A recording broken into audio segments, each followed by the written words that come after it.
She looked me dead in the eyes, my own daughter, standing in the house I had made a home for 30 years, and the words she spat out were like shards of ice. Find somewhere else to die, Mom. You're useless now. There are 2 days that can destroy a person's world. The day they lose the love of their life, and the day they realize the child they raised together is a complete stranger. For me, those 2 days came just 1 week apart. It began with a phone call from a man I'd known for 30 years, my husband's lawyer, and his oldest friend. He didn't offer condolences. He didn't ask how I was holding up after the funeral. His voice was tight, urgent, and he asked me a question that made the hairs on my arms stand up. "Eleanor," he said, "did you even read the will?" I remember staring at the rain-streaked window, confused. Of course I hadn't. My husband, my Richard, was gone. The last thing on my mind was paperwork and numbers. But that single question was the first tremor before the earthquake that would tear my entire life down to the foundations.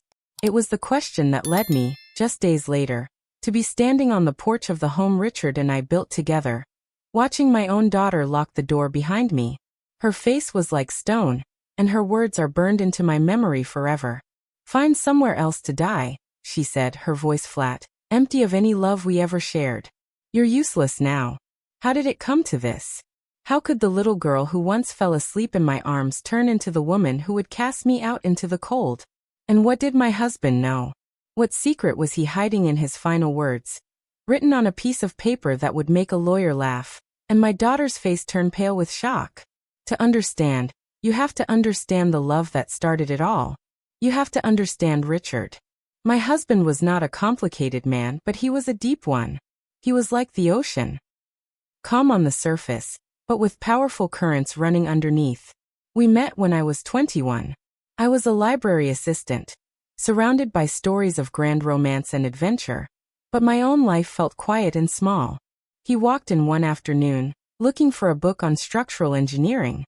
He had eyes the color of warm honey, and a smile that seemed to start in his chest and work its way up.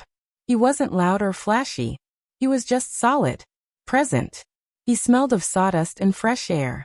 He told me he was building things, small projects back then, but he had a blueprint in his mind for a bigger life. He asked me about my dreams. I told him I just wanted a family, a home filled with love and laughter, and the smell of baking bread on a Sunday morning. It seemed so simple, so ordinary, but he looked at me as if I'd just described the most beautiful blueprint he'd ever seen. That was Richard. He saw the extraordinary in the ordinary. He saw the value in things that other people overlooked. Our life together was built just like one of his houses, brick by brick, with patience and care. He started a construction company that grew beyond our wildest dreams, but our home was always his real masterpiece. It was a sprawling house on a few acres of land, with a big oak tree in the front yard that he'd proposed to me under. Every room held a memory. The kitchen, where we'd taught our daughter, Chloe, how to bake her first lopsided cake. The living room, with the fireplace he built by hand, where we'd spent countless winter nights talking about everything and nothing.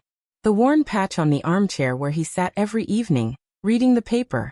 The house wasn't just wood and nails. It was the container for our life, for our love. It was our sanctuary. And for 35 years it was perfect. When Chloe was born, Richard was mesmerized. He would hold her tiny hand in his calloused one and just stare at her for hours, as if he couldn't believe he'd had a part in creating something so perfect. He gave her everything. Every doll, every trip, every opportunity. He wanted her to have a world without sharp edges, a life where she never had to worry. And I just wanted her to be happy. We both did. Maybe that was our first mistake. We loved her so much that we never saw the subtle shifts, the tiny cracks forming in the foundation of the person she was becoming. As a teenager, she had a way of getting what she wanted. She was smart, charming, and she knew how to say the right thing. If she wanted a new car, she wouldn't just ask. She would talk about how her old one was unsafe, how she worried about driving it at night. She wasn't lying, not exactly. She was just shaping the truth, framing it. Richard would sometimes get a look in his eye, a flicker of something I couldn't quite name, a quiet watchfulness. He'd buy her the car, but afterwards he'd be silent for a while, lost in thought. I'd ask him what was wrong, and he'd just shake his head and smile. Just thinking, Elle, he'd say. Just thinking about the future. I didn't know then that he was already drawing up a different kind of blueprint, a plan to protect me. The diagnosis came on a Tuesday. A perfectly normal, sunny Tuesday. The word cancer felt alien. It didn't belong in our world, in our beautiful house. But it moved in anyway, an unwelcome guest that slowly began to take over every room. The last 2 years were a blur of hospital visits, medication schedules, and sleepless nights. Richard never complained. Not once. His body was failing, but his mind was as sharp as ever. He spent a lot of time in his study with the door closed.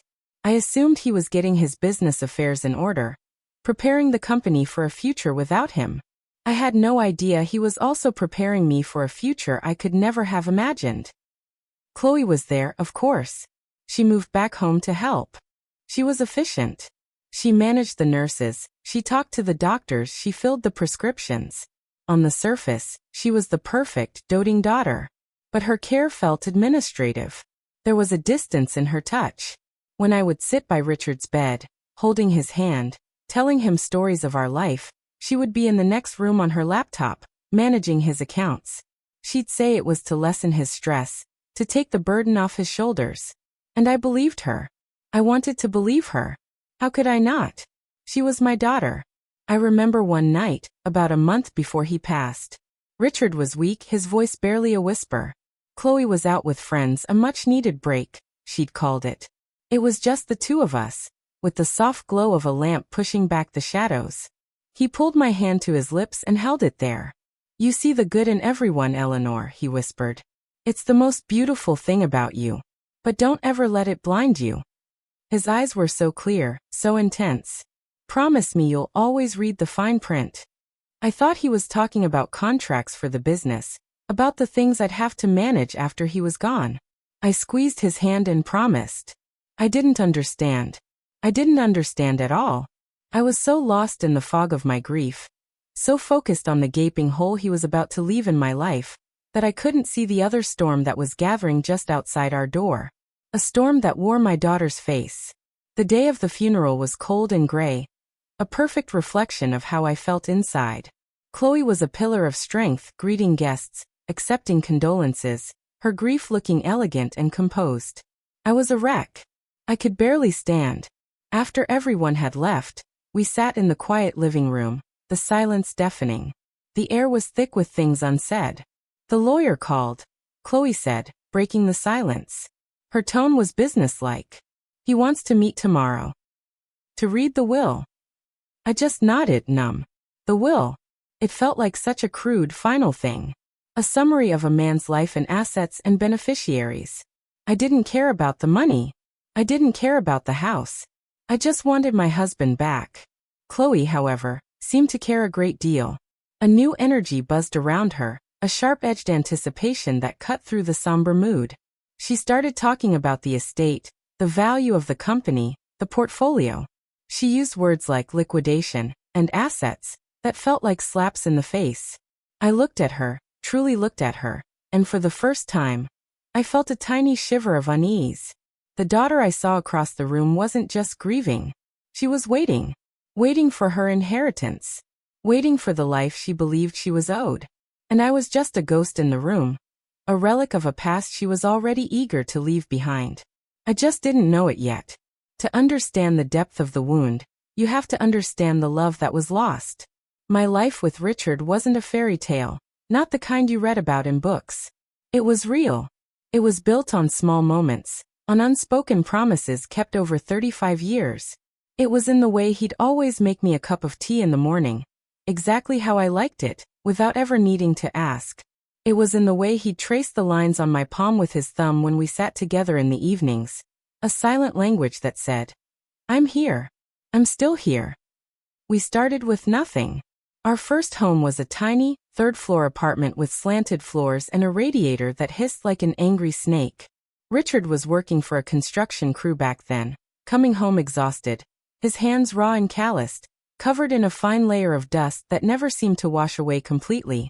I was working at the library, and my small paycheck barely covered our rent. We'd eat dinner sitting on the floor, our backs against the sofa we'd found on the side of the road. dreaming out loud. He'd talk about the houses he wanted to build, not just boxes for people to live in, but homes. Places with strong foundations, with good light, built to withstand any storm.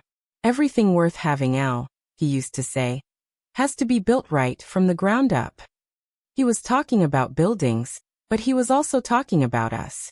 Our marriage was his first and most important project. He was a man of quiet, unwavering integrity. If he said he would do something, he did it. There was no fuss, no drama. He was my rock, my anchor in a world that often felt chaotic and uncertain. While other men brought home flowers, Richard would bring home a loose hinge he'd noticed on the kitchen cabinet and fix it without a word. That was his poetry. Acts of service. He showed his love not in grand pronouncements, but in 1,000 small, sturdy repairs that kept our world from falling apart. When his company finally took off, and the money started coming in, it didn't change him. Not really. It just gave him a bigger canvas to work on. He bought the land with the big oak tree and drew the blueprints for our house himself. He was there every single day, overseeing every nail, every board. He knew the soul of that house because he had put it there with his own 2 hands. For him, wealth wasn't about fancy cars or expensive vacations. It was about security. It was about building a fortress to protect the people he loved. Then came Chloe, and my quiet, steady Richard became a puddle of melted butter. The moment he held her, something inside him shifted. This tiny, perfect person became the center of his universe. All his focus, all his drive to build and protect, was now aimed at her. He wanted to give her a life without struggle, a world where every door was open to her. I shared that dream, but sometimes I worried. Life's struggles are what build character, what teach us resilience. By taking away all of her potential struggles, I feared we were taking away her chance to build her own foundation. As a little girl, she was a delight, bright, funny, and full of life. But as she grew, a subtle sense of entitlement began to creep in. It was our fault, I know that now. We never said no. The ballet lessons she quit after a month, the expensive pony that was soon forgotten, the designer clothes she had to have because all her friends did. We gave in, because seeing her happy was our greatest joy. We mistook her temporary happiness for true contentment. I remember her 16th birthday. We'd bought her a perfectly good, safe second-hand car. We were so proud to give it to her. She looked at it, and the smile on her face was thin, brittle. Later that night, I overheard her on the phone with a friend. "It's so embarrassing," she'd said, her voice dripping with disdain. "It's not even new." Richard was standing in the hallway behind me. He'd heard it too. I saw the look on his face. It wasn't anger. It was a deep, quiet disappointment. A flicker of worry. He went into his study and didn't come out for hours. The next day, he took her to a dealership and co-signed a loan for a brand new car, telling her she'd have to get a part-time job to make the payments. She agreed, but she quit the job after 2 months, and Richard quietly made the payments himself. When I questioned him, he just looked at me with tired eyes. "You can't force a plant to grow, Elle," he said. "You can only give it good soil and hope it develops strong roots." He didn't say it, but I knew what he was thinking. He was afraid Chloe's roots were growing in shallow ground. From then on, I noticed him watching her. Not with judgment, but with a careful analytical eye, the same way he'd inspect a blueprint for a flaw in the design. He saw how she could turn on the charm to get what she wanted. He saw how her empathy seemed reserved only for people who could do something for her. He saw how her world revolved entirely around herself. I saw it too, but I made excuses. I told myself it was a phase, that she was just young. A mother's love is a powerful blindfold. You convince yourself that the cracks you see are just shadows, that the foundation is still strong. Richard tried to teach her the value of things. He'd take her to his construction sites, trying to show her the pride of building something with your own hands. She'd stay in the car, scrolling on her phone board. He tried to involve her in his charitable work, building homes for families in need. She came once, took a few photos for her social media, and never came again. Her world was one of appearances, of status. His was one of substance, of character. They were speaking 2 different languages, and I was the loving, hopeful, and ultimately useless translator standing between them. The last few years, as Richard got sick, this difference became painfully clear. Chloe's help was always conditional. She'd sit with him, but her phone would be in her hand, her attention a million miles away. She'd talk to his wealth managers more than she talked to his doctors. She saw his illness not as a tragedy, but as a transition, a transfer of power, a waiting game. I was so consumed by the thought of losing him that I didn't have the energy to see the truth of what was right in front of me. Richard saw it though. In his final months, his gaze was sharp, even as his body failed. He was still the builder, checking his work, looking for weak spots, for anything that might collapse after he was gone. And he must have found one. A critical, load-bearing wall that he realized couldn't be trusted. That wall was Chloe. His warning to me, to read the fine print, wasn't just a random comment. It was a final instruction. The last line he drew on a blueprint that only he could see. He was telling me that his will wasn't just a document. It was a structure, carefully designed to withstand a storm he knew was coming. A storm I, in my love and my grief, was completely unprepared for. As I got ready to go to the lawyer's office, I smoothed down my black dress, my heart aching for my husband. I was walking into a meeting about his death, but I was completely unaware that I was also walking into the fight for my own life. The drive to the lawyer's office was silent, but it was a loud kind of silence. It was filled with the rhythmic thump of the windshield wipers pushing away a miserable gray drizzle, and the sound of my own heart beating a slow, heavy rhythm in my chest. I sat in the passenger seat of Chloe's sleek, new car, a car Richard had paid for, and stared at the blurred world outside. Every tree, every house we passed was a ghost of a memory. Richard and I had driven these roads for decades. It felt fundamentally wrong to be driving them without him. I felt like a passenger not just in the car, but in my own life, being carried along by a current I couldn't control. Chloe, on the other hand, was practically vibrating. She wasn't fidgeting or tapping the steering wheel, but there was an electric energy coming off her, a coiled tension that filled the small space. She was dressed in a sharp, black pantsuit, her hair pulled back in a severe bun. She looked less like a grieving daughter, and more like a CEO heading into a board meeting. "We should be there in 5, she said, her voice crisp and businesslike, cutting through the quiet. She didn't look at me. Her eyes were fixed on the road ahead, on the future. The law office of Pendleton and Croft was on the top floor of a glass and steel building downtown. It was a world away from the sawdust and warm wood of Richard's life.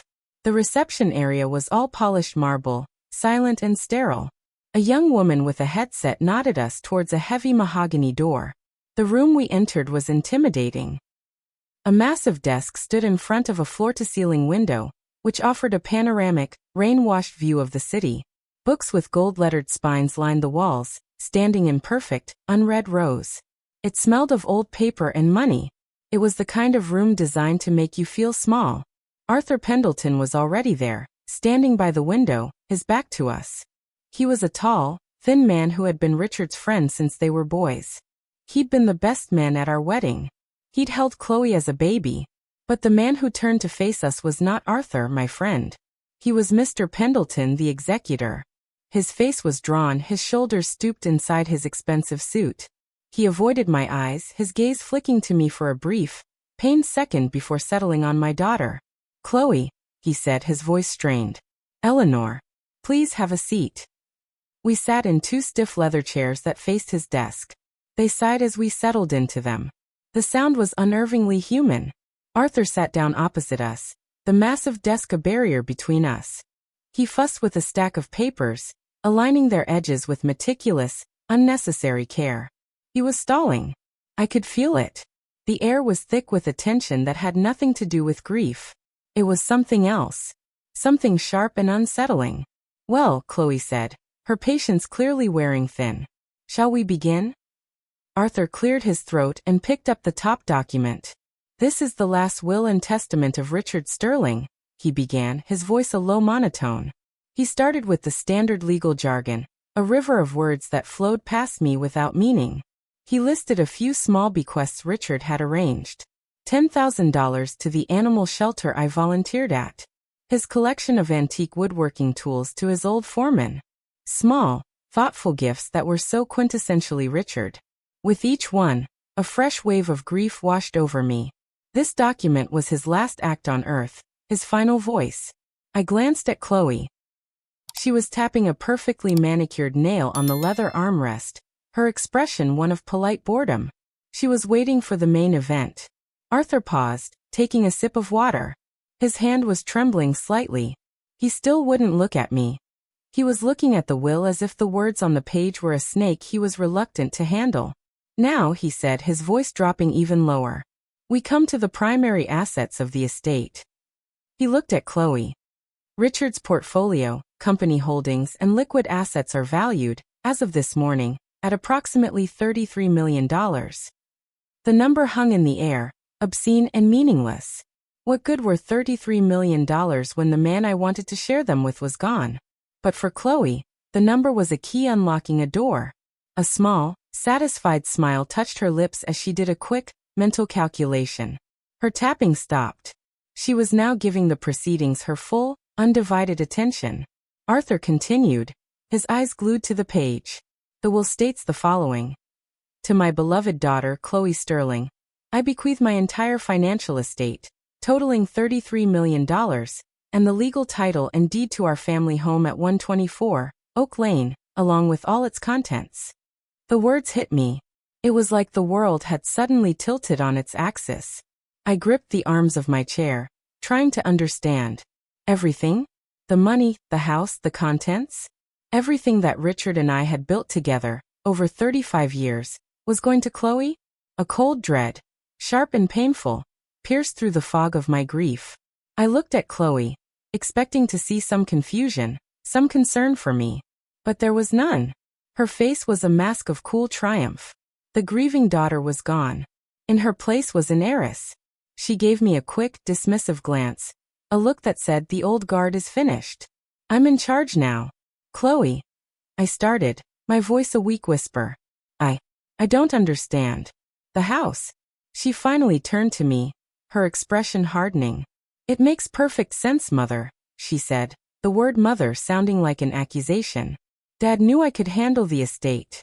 He wouldn't want you to be burdened with all these decisions. Burdened. I repeated, the word tasting like ash in my mouth. Chloe, that's my home. She let out a small, impatient sigh. It was your home. Now it's mine. And honestly, it's far too big. The upkeep is a fortune. I'll probably put it on the market by the end of the month. It makes more financial sense to liquidate. Liquidate. She spoke of our home, our life, our memories, as if it were nothing more than a stock to be sold off.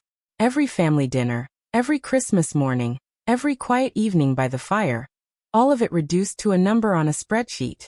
The coldness of it, the absolute lack of sentiment or love, was breathtaking. It was like being stabbed. I could feel the tears welling in my eyes, hot and angry. And what about me? I asked, my voice trembling. Where am I supposed to go? This is where I saw the stranger she had become. The person Richard must have seen so clearly in his final months. She leaned forward, her voice dropping to a low, chillingly calm tone. I don't know. That's your problem to solve, isn't it? She looked around the opulent office, then back at me, a woman in a simple black dress, a widow lost in a world she no longer recognized. Dad left you a lifetime of memories. Be grateful for that. But your financial utility is over. Frankly, you're just a liability now. The cruelty of it knocked the air from my lungs. It was a calculated strike, designed to wound, to diminish, to erase me. I thought of all the years I had dedicated to her, all the love I had poured into her. For it to end here, in this cold room, with these cold words, it was an unbearable betrayal. If you think what Chloe did was wrong, comment, everyone deserves respect, below to show where you stand. I just stared at her, speechless. My daughter, my own flesh and blood, was casting me aside like a piece of old furniture. She was done with me. The transaction was complete. She turned back to Arthur, all business once again. So, how quickly can we start the probate process? I want to get access to the accounts as soon as possible. I was about to break, to stand up and scream, or maybe just collapse into a heap of grief and despair. But then something happened. Arthur Pendleton, who had been sitting in stony silence, watching this horror unfold, cleared his throat. It wasn't a polite little cough. It was a loud, sharp, deliberate sound that cut through Chloe's sentence like an axe. Chloe turned annoyed. "Is there a problem, Mr. Pendleton?" For the first time that day, Arthur looked directly at me. His eyes were filled with a deep, profound apology. As if to say, "I'm sorry you had to go through that, Eleanor. But it was necessary." Then he turned his gaze to Chloe, and his expression was no longer pained or hesitant. It was as hard as granite. "As a matter of fact, there is," he said, his voice suddenly firm and clear. "You seem to be under the impression that we are finished here."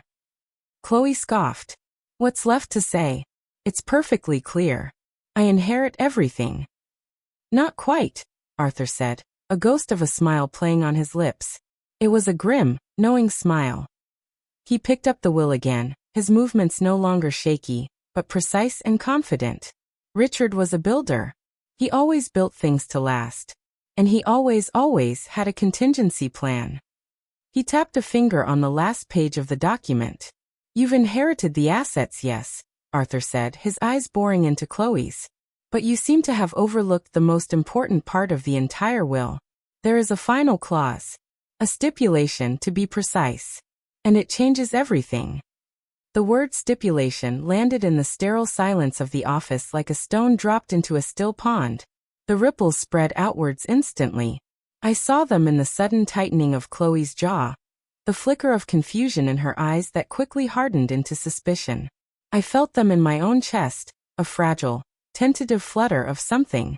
It wasn't quite hope. It was more like the feeling you get when you're in a pitch-black room, and you see a pinprick of light in the distance. You don't know what it is, but it's better than the suffocating darkness. "A stipulation?" Chloe repeated, her voice sharp, laced with impatience. "What kind of stipulation? Just read it." Arthur Pendleton looked from her to me, then back to the will in his hands. He shook his head slowly. "I'm not going to read it today." "What?" Chloe's voice rose, the mask of composed professionalism cracking. "That's ridiculous. You're the executor. You have to read it. It's the law." "The law," Arthur said, his voice calm and steady, a direct counterpoint to Chloe's rising agitation, "requires me to execute the will as written." And Richard's instructions regarding this final clause were very, very specific. He folded his hands on top of the document, as if guarding it.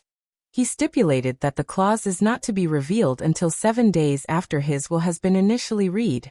"We will all meet back here, in this office, 1 week from today.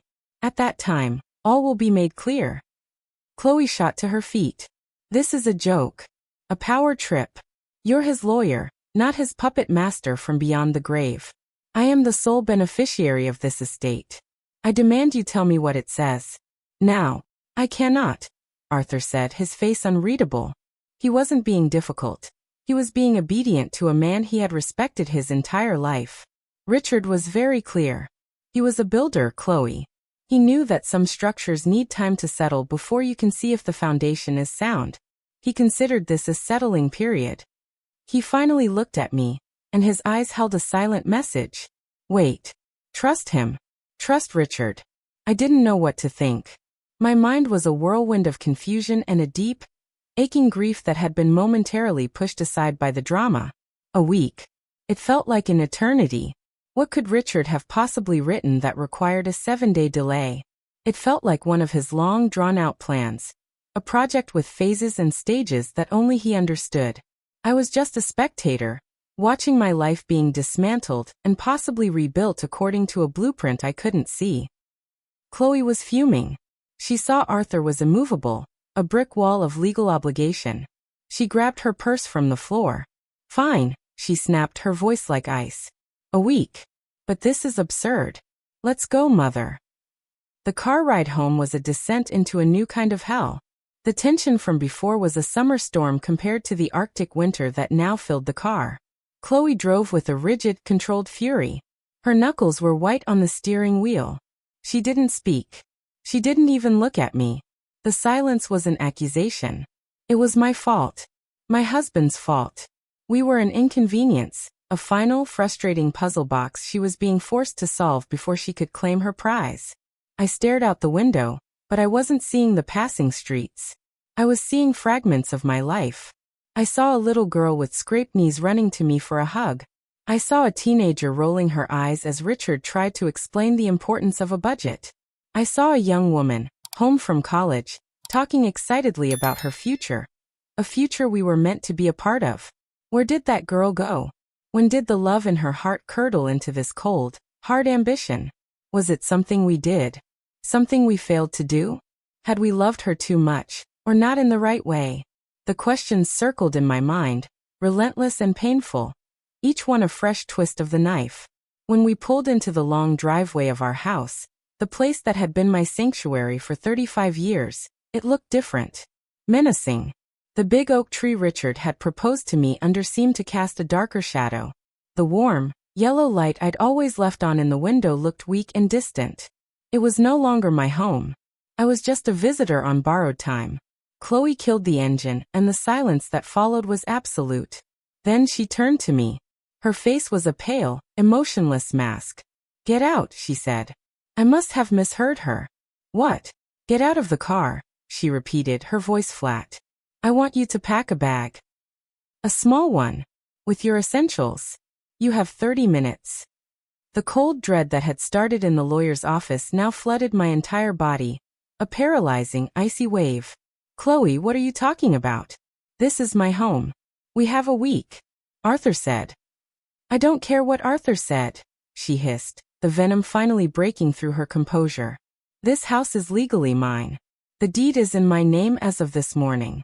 That stipulation, whatever it is probably some sentimental nonsense from a dying old man. It won't change the facts. This is my property now, and I don't want you in it." The words struck me harder than a physical blow. A dying old man. She spoke of her father, the man who had given her everything, with such contemptuous dismissal.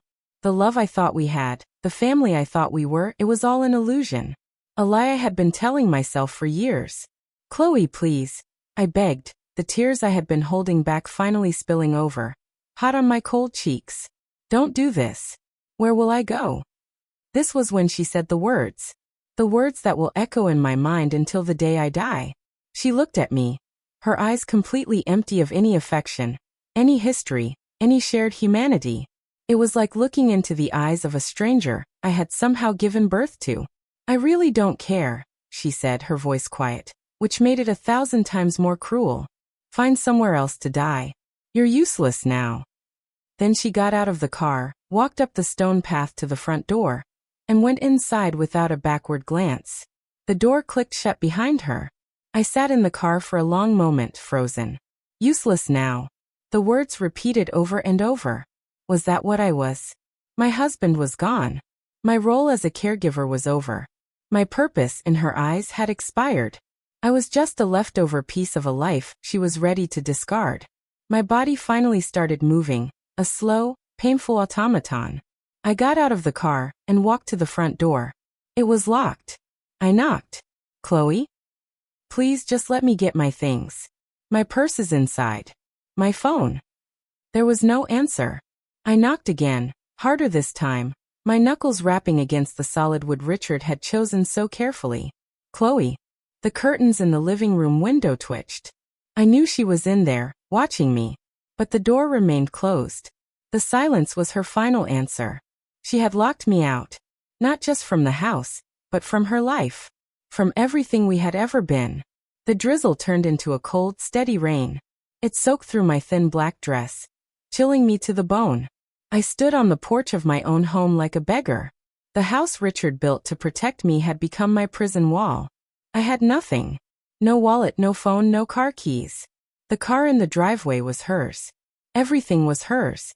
I don't know how long I stood there, shivering, the rain mixing with my tears. It could have been minutes or an hour. My world had shrunk to that locked door, and the cruel silence behind it. The rumors and whispers from town would start soon. People would see Chloe in charge, see me gone, and they would assume the worst. They would create their own stories, their own false narratives about a greedy old woman or a family dispute. The thought of that public humiliation was another layer of pain. Defeated, I turned away from the door. I had no plan, no destination. I just started walking. down the long driveway, my feet unsteady on the gravel. Each step took me further away from my life. The rain plastered my hair to my face. Cars passed on the road, their headlights cutting through the gloom, their occupants oblivious to the woman walking alone in the rain, a ghost haunting the edges of her own existence. I had walked maybe half a mile, my body numb with cold and shock, when I heard a faint ringing sound. It was distant, tinny. I stopped, confused. It was coming from the pocket of my dress. My fingers, clumsy and frozen, fumbled inside and pulled out a small, unfamiliar object. It was a cheap, prepaid cell phone, the kind you buy at a drugstore. I had never seen it before. It was ringing, its screen lighting up the gray afternoon. I stared at it, my mind struggling to process. Where had this come from? Then I remembered. This morning, before we left for the lawyer's office, as I was putting on my coat, I'd felt a strange lump in the pocket. In my grief-stricken haze, I'd dismissed it, forgotten about it completely. But now I knew. It could only have been one person. Richard. In his last days, when I was busy fluffing his pillows or reading to him, he must have slipped it there. A final, secret act of a man who always had a contingency plan. With a trembling hand, I answered the call. Eleanor. It was Arthur's voice, full of a strange mix of urgency and relief. Thank God. You have the phone. Arthur. I whispered, my voice hoarse. What is this? I don't understand. Richard's instructions, Eleanor. He knew this might happen. He planned for it, he said quickly. Listen to me very carefully. Don't go back to the house. Don't talk to Chloe. There is a car waiting for you at the end of the road, by the old diner. The driver knows who you are. He will take you to a safe place. Everything has been arranged. A safe place? A secret phone? A waiting car? It was like something out of a spy movie. My husband, my quiet, steady Richard, had orchestrated this. The will, the 7-day waiting period, the phone in my pocket, it was all part of a larger design. The fog of my shock began to part, replaced by a dawning, stunning realization. The reading of the will wasn't the end of a story. It was the beginning. And my husband, even after his death, was still trying to protect me. He was building one last thing. A bridge to get me safely over the storm he knew was coming. The car that was waiting for me was a simple, dark Lexus, the kind that disappears into the background. The driver was a man in his late 50s with a kind, tired face. He simply nodded as I approached, opened the back door for me and said, Mrs. Sterling, Arthur sent me. He didn't ask any questions. He just drove, navigating the wet, glistening streets with a quiet competence that I found immensely comforting. We drove for nearly an hour, away from the familiar suburbs and into an older, quieter part of the city, a place of brick buildings and mature trees that Richard and I had always admired. We pulled up to a modest, 3-story brownstone, and the driver led me to a garden-level apartment at the back, accessible through a private, gated alleyway. He handed me a key. Mr. Pendleton will call you on the phone in the morning, he said. Everything you need for now is inside. And then he was gone. The apartment was small, but it was perfect. It consisted of a simple living area, a tiny kitchen, a bedroom, and a bathroom. But it wasn't the layout that made me catch my breath. It was the smell. It smelled like Richard. The furniture was simple and solid. A worn leather armchair, a sturdy oak table, a bookshelf filled not with decorative volumes, but with worn paperbacks on history, engineering, and poetry.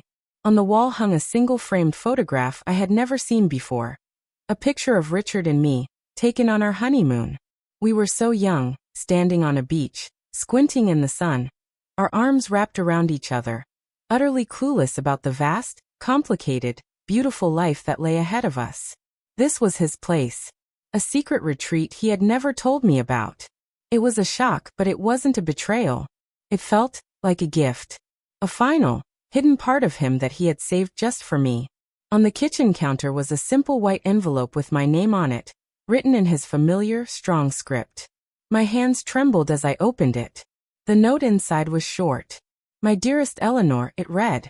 If you are reading this, it means my greatest fear came true. I am so sorry.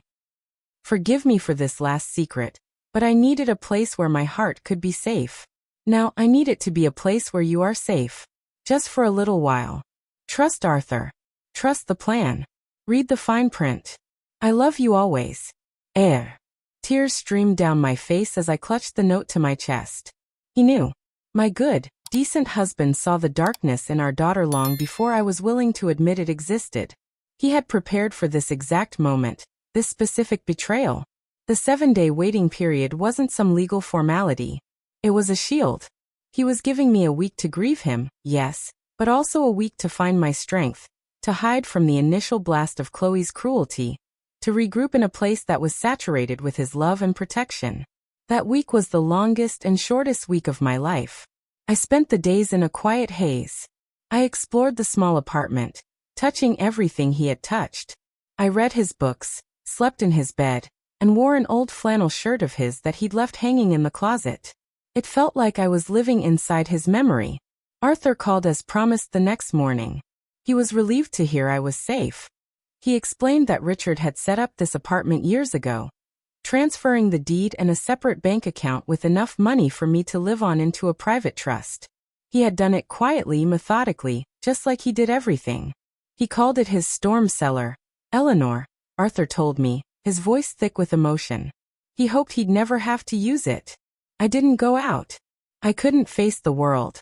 The driver would leave a box of groceries outside my door every 2 days.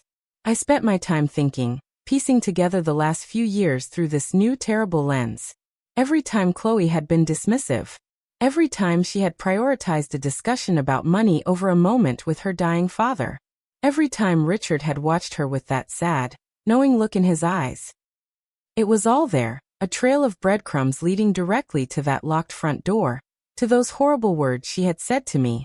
The love I felt for the daughter I had raised was at war with the revulsion I felt for the woman she had become. Have you ever felt a betrayal this deep? Comment below with how you would even begin to cope. By the end of the week, something inside me had shifted. The paralyzing grief was still there, a constant, heavy weight in my chest. But now it was mixed with something else. A cold, hard resolve. Richard had not done all this for me to crumble. He had built me a fortress, armed me with a secret weapon, and now it was my turn to see his plan through. This wasn't just about a house or money anymore. It was about his memory. It was about honor. It was about making sure that the callous greed that had consumed our daughter would not be the final word in my husband's story. On the morning of the meeting, I dressed with care. I put on a simple navy blue dress, one Richard had always loved. I pulled my hair back neatly. When I looked in the mirror, I didn't see a victim. I saw a widow, yes, but I also saw a fighter. The driver picked me up, and we drove back to the city in silence. This time, I wasn't a terrified passenger. I was a woman on a mission. I walked into Arthur's office a few minutes before the appointed time. He was already there. He stood up when he saw me, and the look on his face was one of profound respect. Eleanor, he said, taking my hand. You look well. I'm ready, Arthur, I said, my voice steady. Chloe arrived exactly on time, bursting into the room like she owned it. She was dressed in a razor-sharp red suit, a stark and aggressive contrast to the somber black she'd worn a week ago. Her victory was, in her mind, already assured. She shot me a look of pure contempt. I see you found somewhere to stay, she said, her voice dripping with sarcasm. She didn't ask if I was okay. She didn't show a flicker of remorse. Her only emotion was annoyance that I was still a problem she had to deal with. Yes, I did, I replied calmly, refusing to give her the satisfaction of a reaction. We took our seats, the same stiff leather chairs as before. But this time, I didn't feel small. Chloe immediately turned to Arthur. All right, let's get this farce over with. Read the ridiculous stipulation so I can get on with my life. Arthur let the silence hang in the air for a moment, letting her rudeness echo in the quiet room. Then he leaned forward, placing his hands flat on the will. Before I read the clause, I want to say something, he began, his voice low and serious. I knew your father my entire life. He was the most honorable man I have ever known. He believed that a person's true worth wasn't measured in dollars, but in their character. He believed you show your character not in the big, public moments, but in the small, private ones. He believed that how you treat the people who depend on you, especially when you think you have all the power, is the truest test of who you are. He looked directly at Chloe, who simply rolled her eyes, impatient with the lecture. Arthur sighed, a deep sad sound. Very well, he said. He picked up the document and read from the last page. Clause 11b. The bequest of trust. The inheritance of my financial estate and the family home by my daughter, Chloe Sterling, is conditional. It is a bequest predicated entirely on a demonstration of familial trust, duty, and love. This inheritance shall only be executed in full if, following my death, my daughter provides my beloved wife, Eleanor, with safe, continuous, and dignified residence within the family home. This condition is not a suggestion. It is a binding requirement of this will.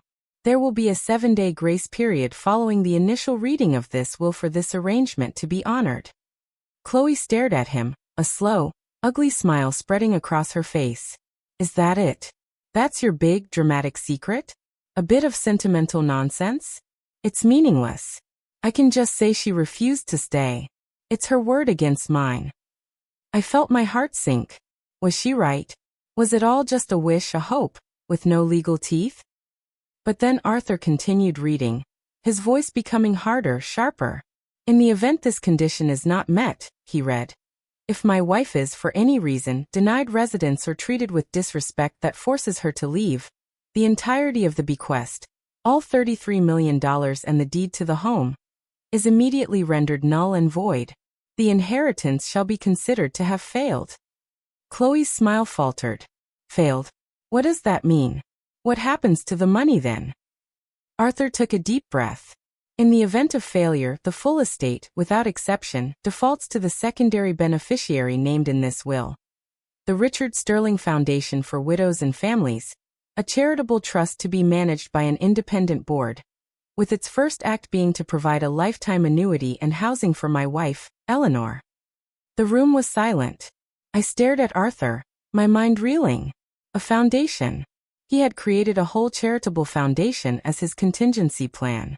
It was brilliant. It was so Richard, building something positive, something that would help others, out of his own private pain. Chloe just laughed. A short, sharp, ugly sound. This is insane. It's still my word against hers. You can't prove anything. I'll say she left on her own accord. I'll say I begged her to stay. And then it happened. Arthur Pendleton looked at my daughter, the woman he had known since she was born, and he let out a short, bitter laugh. It wasn't a laugh of joy. It was a laugh of profound, sorrowful irony. He leaned back in his chair and looked at her as if she were a puzzle he had finally, disappointingly solved. Did you even read the will, Chloe? He asked, his voice quiet, echoing my first phone call with him. The whole will. You inherited the house and its contents, remember? He let that hang in the air. Richard installed a new, state-of-the-art security system 6 months ago. 4 high-definition cameras covering all exterior doors and the driveway. With audio. He made a point of listing the system as a specific content of the home in the will's appendix. Arthur reached into his desk drawer and pulled out a small, slim laptop. He turned it around to face Chloe. As the executor of the estate, I am legally required to secure all assets. That includes digital assets. We have the complete, time-stamped footage from the last 7 days. We have the video of you telling your mother to get out. We have the video of you locking the door. We have the video of her standing on the porch, in the rain, begging to be let in. He paused, letting the weight of his words land. And we have the audio, Chloe. Every last, crystal-clear word. He looked at her, his eyes full of a lawyer's finality and a friend's deep disappointment. Find somewhere else to die, he quoted softly. You're useless now. That was the moment. That was the instant everything shattered. The color drained from Chloe's face. The arrogant smirk, the entitled confidence, the aggressive posture. It all vanished, collapsing inward like a building whose foundation had just been dynamited. She went from a fiery red to a ghostly white in a single heartbeat. Her mouth opened, but no sound came out. Her eyes, wide with panic, darted from the laptop, to Arthur, to me. She was trapped. Caught by her own greed, her own cruelty, exposed by the quiet, meticulous planning of the father she had so casually dismissed as a dying old man. She stared at the laptop screen, which was still dark, as if it were a hangman's noose. She hadn't just lost an inheritance. She had been seen. Her true self, the ugly, grasping person she kept hidden behind a veneer of charm, had been recorded, documented, and brought into the light for judgment. And the man who had orchestrated it all was the one person she thought she had finally escaped, the one person whose opinion no longer mattered. Her father. My husband. The builder who always knew when a foundation was about to fail. There are moments in life so dense with meaning, so heavy with consequence, that time itself seems to bend around them. The silence that followed Arthur's words was one of those moments. It wasn't an empty silence. It was a physical presence in the room, filled with the wreckage of Chloe's triumph and the ghost of my husband's meticulous, heartbreaking foresight. I watched my daughter's face. It was like watching a beautiful porcelain vase crack in slow motion. The clean, sharp lines of her confidence splintered, then shattered, leaving behind something raw and unrecognizable. The blood drained from her cheeks, leaving her skin a waxy, translucent white. Her perfectly applied lipstick stood out like a gash. Her hands, which had been resting so confidently on the table, were now clenched into tight, trembling fists. She made a small sound, a choked gasp, as if the air had been stolen from her lungs. I had imagined this moment, or some version of it, over and over during my week in solitude. I had imagined feeling a sense of victory, of vindication. But sitting there, watching my child break, I felt nothing of the sort. All I felt was a profound, bottomless sorrow. This wasn't a victory. It was a tragedy. I was witnessing the catastrophic failure of a life, a soul. A life that I had brought into this world. I saw the little girl who used to run to me with muddy hands. Her face crumpled in pain, and I felt a phantom echo of the instinct to rush to her, to hold her, to tell her everything would be all right. But it wouldn't be. And I was part of the reason why. Richard had built this moment, but I was a willing participant in its execution. The thought was nauseating. Chloe finally found her voice. It was a thin, reedy whisper, a ghost of her former command. No, she breathed, shaking her head in a slow, disbelieving rhythm. No. You faked it. This is a trick. It's a deep fake. You conspired against me. Her eyes, wide with panic, darted between me and Arthur. She was searching for a crack in the story, a loose thread she could pull to unravel this new, horrifying reality. Arthur didn't flinch. His expression was one of immense pity. The footage is time-stamped and watermarked by the security firm Chloe. It was downloaded directly from their cloud servers, to which I was given access as executor. It is legally unimpeachable. It's over. No. Her voice rose, gaining a hysterical edge. She turned to me, her eyes pleading for the first time in years. It was a desperate, terrifying sight. Mother, please. Tell him it was a misunderstanding. I was upset. I was grieving. I didn't mean it. You know I didn't mean it. We can fix this. Just tell him you want to stay. Tell him you forgive me. We can share everything, 50-50, I don't care. Please. It was a performance, and a pathetic one at that. A last-ditch effort to salvage the money. The words of forgiveness she was begging for weren't for her actions, but for her financial miscalculation. She wasn't sorry for the cruelty. She was sorry she got caught. And in that moment, any lingering shred of maternal pity, I felt was cauterized by the cold, hard truth. She was who she was. Richard had been right. I looked at her, and my voice was as calm and steady as a frozen lake. There is nothing to fix, Chloe.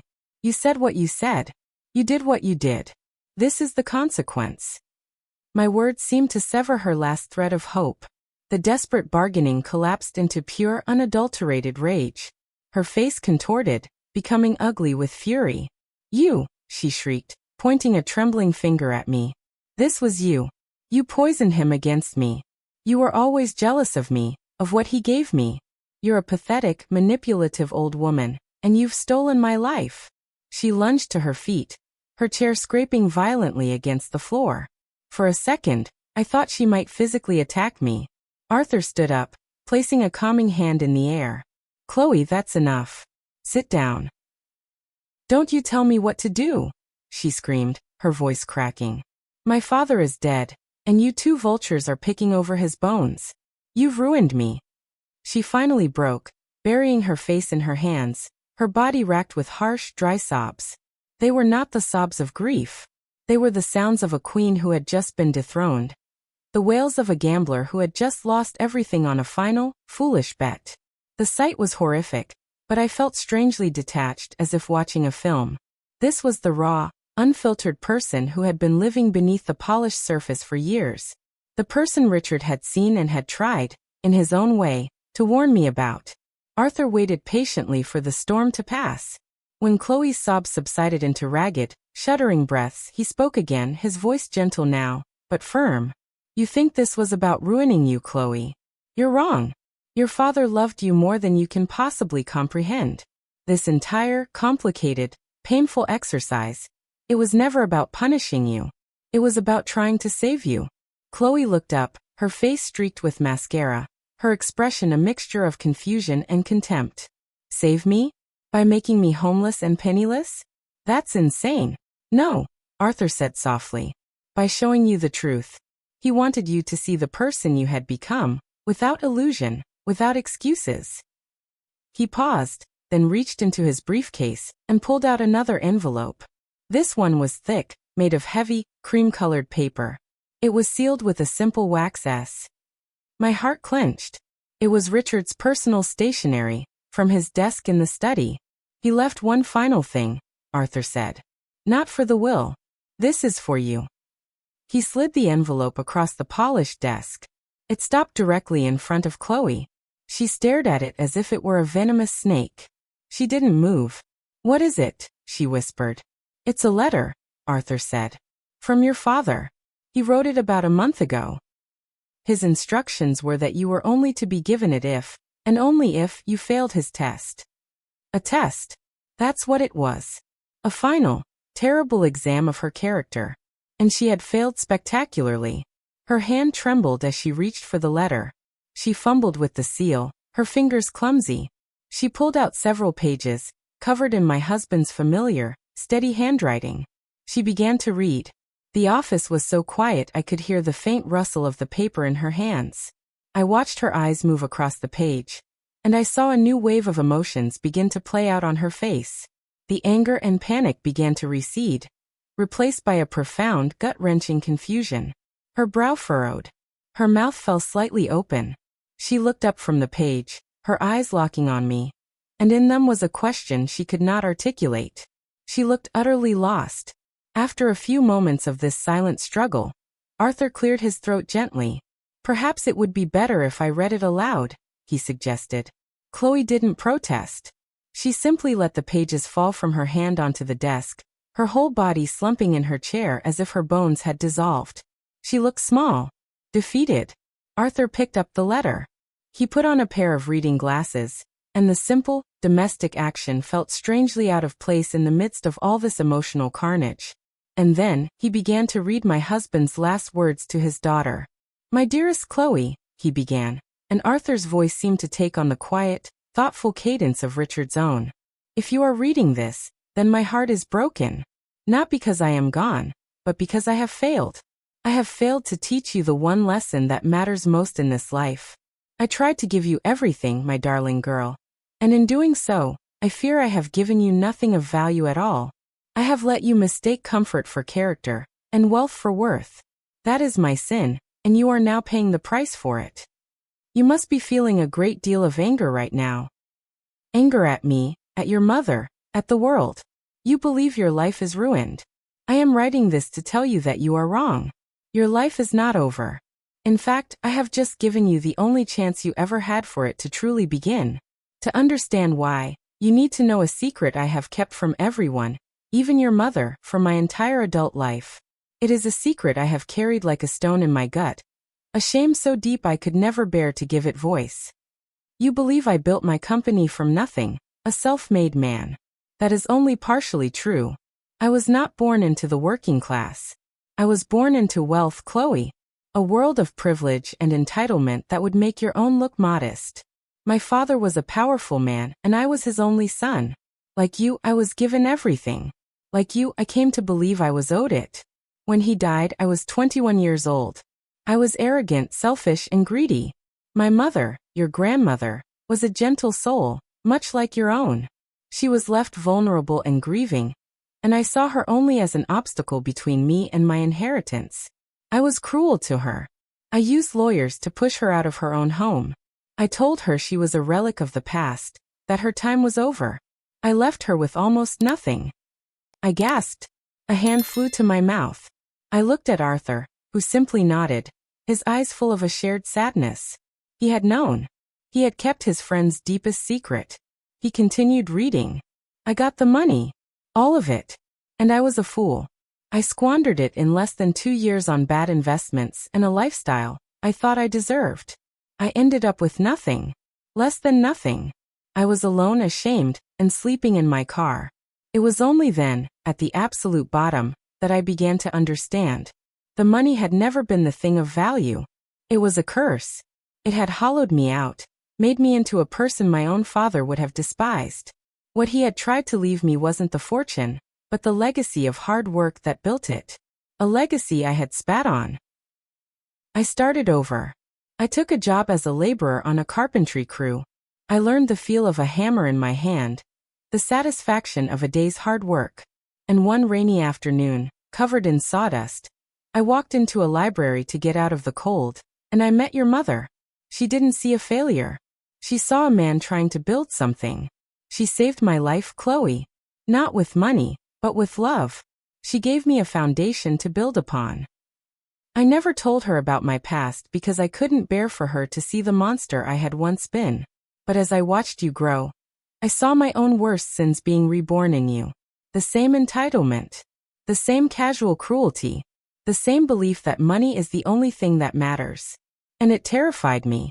I realized I was making the same mistake my own father had made. I was handing you a loaded gun, and hoping you wouldn't pull the trigger. So I built this. This terrible, painful choice. I could not, in good conscience, leave you the money. It would have destroyed you, just as it almost destroyed me. Instead, I am leaving you what my father should have left me. A chance. A chance to hit bottom, and find out who you really are when all the money is gone. A chance to build a life of your own, brick by brick, one you can actually be proud of.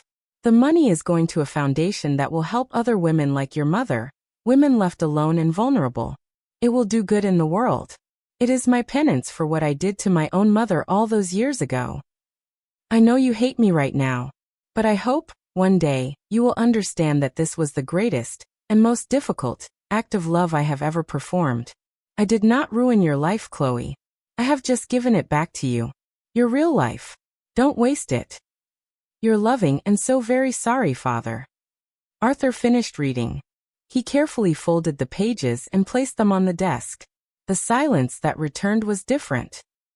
It was a sacred silence, filled with the weight of a hidden life, of a secret sacrifice.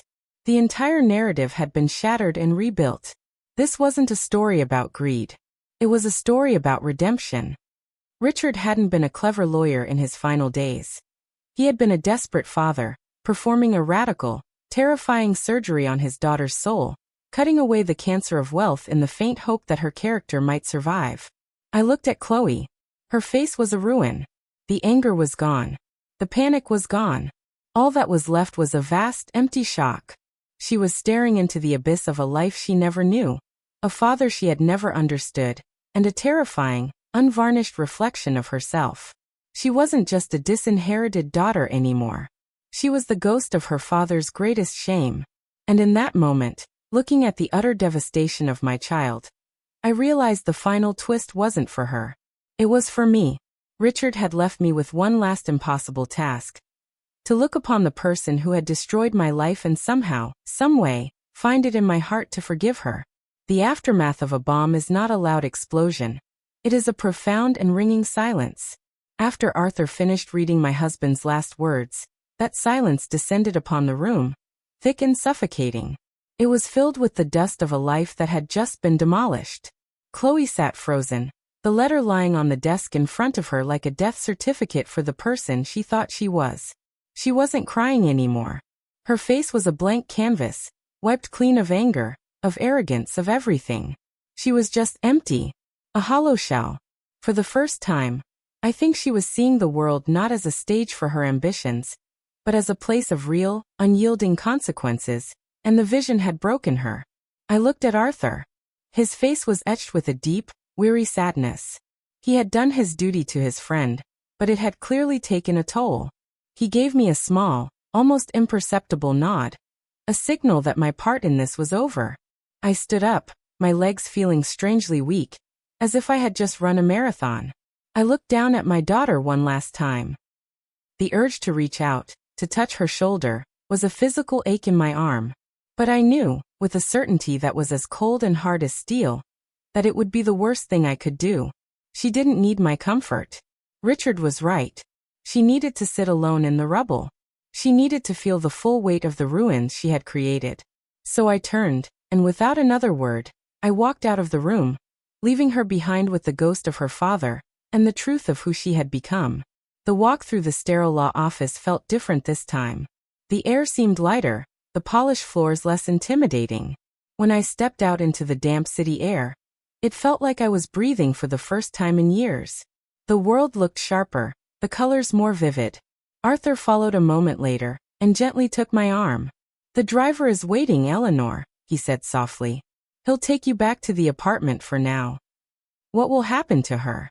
I asked, my voice barely a whisper. I didn't look back at the glass building. "Legally, the will is now in effect," he explained. "Probate will begin.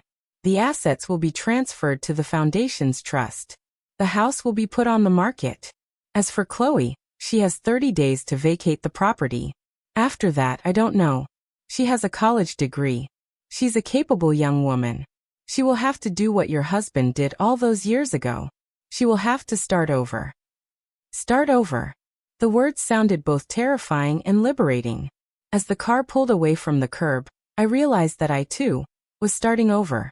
For 35 years, my identity had been woven into two people. I was Richard's wife, and I was Chloe's mother.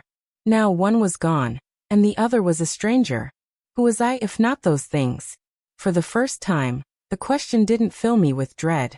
It sparked a tiny, flickering ember of curiosity. The days that followed were a blur of quiet activity. Arthur and the board members of the newly formed Richard Sterling Foundation for Widows and Families handled the complex legal machinery. The big house on Oak Lane, my home, was put up for sale. I had expected this to be a source of immense pain, another loss to grieve. But a strange thing happened.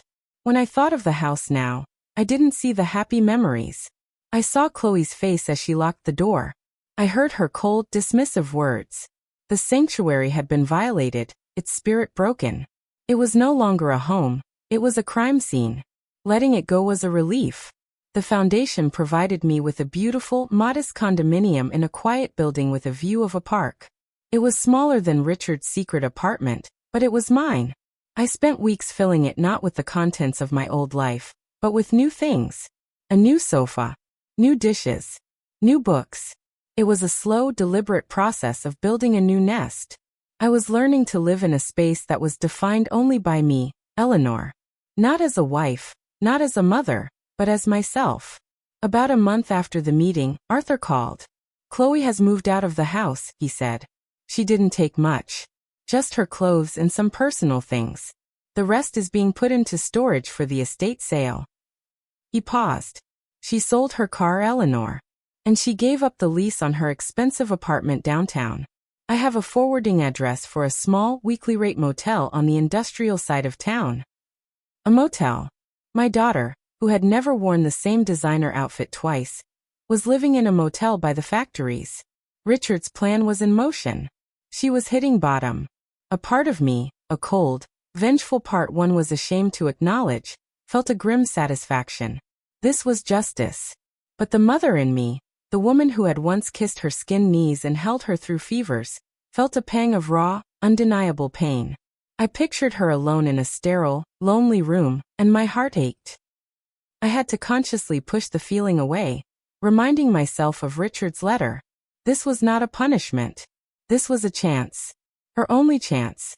In the midst of this personal turmoil, a new purpose began to emerge. Arthur had asked me to take a seat on the board of the foundation. At first, I was hesitant. I knew nothing about charities or finance.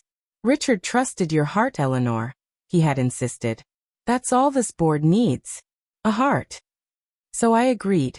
The first board meeting was intimidating. It was held in a proper boardroom with a long polished table and serious-looking people in suits. They were accountants, lawyers, and community leaders. They spoke in a language of endowments, grants, and fiscal projections that was completely foreign to me. I sat silently through most of the meeting, feeling like an imposter. But then they started discussing the first round of applications for aid. The director of operations, a kind woman named Maria, began to read one of the case files aloud. It was the story of a woman in her late 60s. Her husband of 40 years had passed away unexpectedly, and his estranged son from a previous marriage had appeared with a will that left him everything, including the house she had lived in for decades. The son was forcing her out, giving her a week to leave. He was selling the house and all its contents. She was a homemaker, had no savings of her own, and had nowhere to go. As Maria read, the boardroom faded away. I wasn't hearing a case file. I was hearing my own story, echoed back to me. I was hearing the story of Richard's mother, the one I never knew. The pain, the fear, the humiliation of being cast out by your own family. It was a visceral, living thing inside me. Before I knew what I was doing, I was speaking. We have to help her, I said, my voice cutting through the formal discussion. Not just with a check. We need to find her a lawyer, a good one. We need to find her a place to live immediately. A safe place. And we need to tell her that she is not alone. That what happened to her is not her fault, and that she is not useless. The word hung in the air. Useless. The word Chloe had used like a weapon. The room was silent. Everyone was looking at me. I thought I had overstepped, that I had been too emotional, too personal. But then the chairman of the board, a stern-looking man named Mr. Harris, looked at me and a slow, genuine smile spread across his face. Well, he said, I think we've found our heart. From that day on, everything changed. I had found my voice. I had found my purpose. I wasn't just a board member. I was the soul of the foundation. I met with the women we helped. I sat in their small apartments, I held their hands, and I listened to their stories. I heard my own story in theirs, and they heard their story in mine. We were a community of survivors. Women who had been told we were finished, that we were liabilities, who were now building new lives, brick by brick. I was doing Richard's work. I was honoring his penance. I was turning the ugliest parts of our family's story into something beautiful, something that helped others. My grief for my husband didn't disappear, but it transformed. It was no longer just a heavy stone of loss. It was the solid foundation upon which my new life was being built. Months passed. The foundation grew, helping dozens of families. I heard nothing from Chloe. It was as if she had fallen off the face of the earth. The silence was a strange kind of comfort, allowing me to heal without the constant reopening of the wound. But sometimes late at night, I would lie awake and wonder, did she make it? Did she find her way? Or had Richard's gamble failed, leaving her lost in the darkness for good? It was almost a year to the day of Richard's death when I got my answer. I was leaving the foundation's office late one evening. It was autumn, and a chilly wind was blowing leaves across the sidewalk. As I walked to my car, I saw a figure standing in the shadows near the entrance. My first instinct was fear, a jolt of city dwellers' caution. But then the figure stepped into the light of a street lamp. It was Chloe. My heart stopped. The woman standing before me was a stranger. She was painfully thin, her face gaunt, with dark circles under her eyes that spoke of 1,000 sleepless nights. She was wearing a simple, worn-out jacket and jeans, her hair cut short and unstyled. The designer clothes, the perfect makeup, the aura of untouchable privilege, it was all gone. All that was left was a young woman who looked like she had been through a war. "Mom," she said, and her voice was different. The sharp, entitled edge was gone. It was quiet, hesitant, fragile. I couldn't speak. I just stared at her. I didn't know where else to go, she stammered, wringing her hands. I see the name on the building every day. I work as a waitress at the diner down the street. I see you go in and out sometimes. She took a shaky breath. I wanted to say I'm sorry. The words were simple. There was no drama, no hysterics. They were spoken with the quiet, devastating weight of truth. I'm sorry for what I said. For what I did, she continued, tears now streaming freely down her pale cheeks. Dad was right. About everything. About me. I was a monster. And I didn't even see it. It wasn't until I had nothing, until I had to work 16 hours for a handful of dollars just to pay for a room, until people looked through me like I was invisible. That's when I finally understood. The money, it was a poison. And I was addicted to it. She looked down at her hands, which were red and chapped. This past year has been the hardest of my life. And it's been the best year of my life. I've been sober for a year. She looked up at me, her eyes clear and filled with a pain that was honest and true. I don't want your money. I don't want anything. I just needed to tell you that. I needed to say I'm sorry. And to thank you. Thank me. I finally managed to whisper. For letting me go, she said. For letting me fall. I don't know if I can ever earn your forgiveness. But I'm going to spend the rest of my life trying to become someone who deserves it. And there it was. The resolution. Not a neat and tidy ending where everything is magically fixed. Not a Hollywood reunion with swelling music. It was something far more real and far more precious. It was a beginning. The first, tentative step on a long, hard road toward redemption. It was the moment Richard had gambled everything on. My husband, the builder, hadn't just created a foundation of brick and mortar to help strangers. He had managed to lay a new foundation in the heart of his own daughter. A foundation built not of wealth, but of character. Looking back, the signs of who Chloe was becoming were all there, hidden in plain sight for years. But when you love someone, you build a story around them, a narrative that you desperately want to be true. You overlook the cracks, you explain away the flaws, because acknowledging the truth is too painful. It makes me wonder, how many of us are living with red flags we refuse to see? The diner down the street. That small, seemingly insignificant detail was the one that stuck with me. While I had been sitting in boardrooms, making decisions that changed lives, my own daughter had been just a few hundred feet away, pouring coffee, wiping down tables, living a life of quiet penance in the shadow of the legacy she had thrown away. She hadn't come to me when she was at her lowest, desperate for a handout. She had waited. She had waited a full year, until she had built something of her own, no matter how small, before she felt worthy of even speaking to me. That, more than the apology itself, was the proof that Richard's gamble had worked. The change in her was real. It was earned. We stood there on that windy street corner for what felt like an eternity. The bustling city life swirling around our small island of stillness. The gap between us was more than just a few feet of pavement. It was a chasm carved out by years of misunderstanding and a final, brutal betrayal. But for the first time, it didn't feel uncrossable. Her apology hadn't been a key to magically unlock the past and erase the pain, but it was a blueprint for a new bridge. A fragile one, perhaps, but a start. Where are you living now? I asked, my voice still shaky.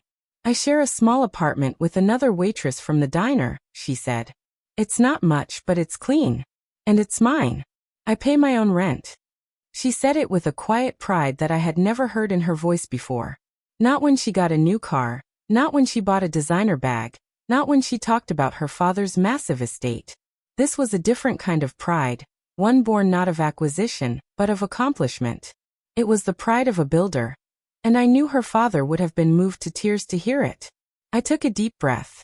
The next words were the most important I would ever say. I'm having a simple dinner on Sunday. To mark the anniversary of your father's passing. Just me.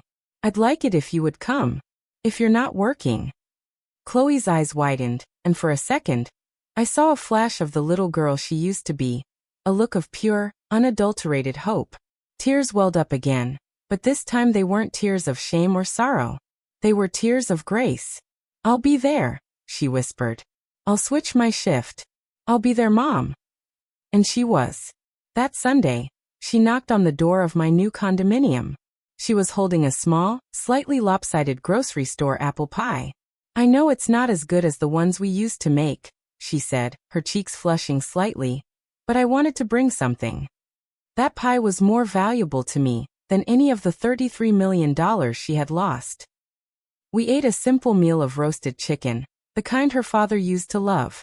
We didn't talk about the will, or the money, or the horrible things that had happened. Instead, we talked about him. I told her stories from before she was born. Stories of our first tiny apartment with the hissing radiator. Of his dreams of building things that would last. She, in turn, told me small, funny memories from her childhood. A fishing trip where he'd spent the whole day untangling her line. A time he tried to build her a ridiculously over-engineered treehouse. We were rebuilding our family, not by ignoring the gaping hole he had left, but by carefully, lovingly, weaving our memories together to cover it. It wasn't a magical fix. The wound between us was deep, and a scar will always remain. There are still moments when a shadow of the old Chloe flickers across her face, a hint of impatience or a flash of entitlement, and my breath catches in my throat. But now she catches it too. I see her recognize it, and I see her consciously choose a different path, a better response. She is actively, painstakingly, building a new character for herself. And I am the privileged witness to its construction. She continued working at the diner. She enrolled in night classes at the community college, studying to become a paralegal. She said she wanted to work with people who needed help navigating the legal system. People like the women the foundation served. She never asked for money, not once. When she was struggling to pay for a textbook, she took on extra shifts. She was determined to do it herself. Richard had taken away her inheritance, but he had given her something far more valuable, her own self-respect. The Richard Sterling Foundation flourished. My husband's penance, born from his secret shame, became a beacon of hope for hundreds of women. His legacy wasn't in the skyscrapers his company built. It was in the small, safe apartments we secured, the legal battles we won, the new lives that were allowed to begin. His story, our story, became a testament to the idea that it's never too late to make amends, that even our deepest mistakes can be transformed into a force for good. My life is quiet now, but it is full. It is full of purpose, of friendship, of a tentative, blossoming reconciliation with my daughter. We are still learning how to be in this new relationship. It's awkward sometimes, like learning a new dance. But we are learning. Sometimes she comes over for dinner, and we sit and talk, not as the heiress and the useless mother, but as two women who have survived a terrible storm, and are now trying to find their way in the calm that follows. My dear listener, looking back on it all, I see my husband's plan with such clarity. He knew that true love isn't about giving people what they want. It's about giving them what they need, even if it hurts them. He needed to atone for the sins of his past. I needed to find a purpose beyond being his wife. And Chloe needed to be broken so she could be rebuilt. He performed the most painful act of love imaginable. He tore our family down to the studs so that we could have a chance to build it back up on a new, stronger foundation. One built not on money, but on truth, resilience, and the hard-won grace of a second chance. What's your take on this? Do you think what Richard did was an act of love, or was it an act of cruelty? Let me know in the comments below. I'm reading every single one. And if you think my story was shocking, wait until you see the next or previous stories on our channel. They reveal just how complicated family can be, and how the people we love can be the ones who hurt us the most. Hit that subscribe button if you believe in honesty and compassion. If you believe that a person's character is more important than their bank account, then you're in the right place. Only people who support lies and manipulation would refuse to join us on this journey for truth. I'll see you in the next one. Always remember, at Virtuous Stories, we love you.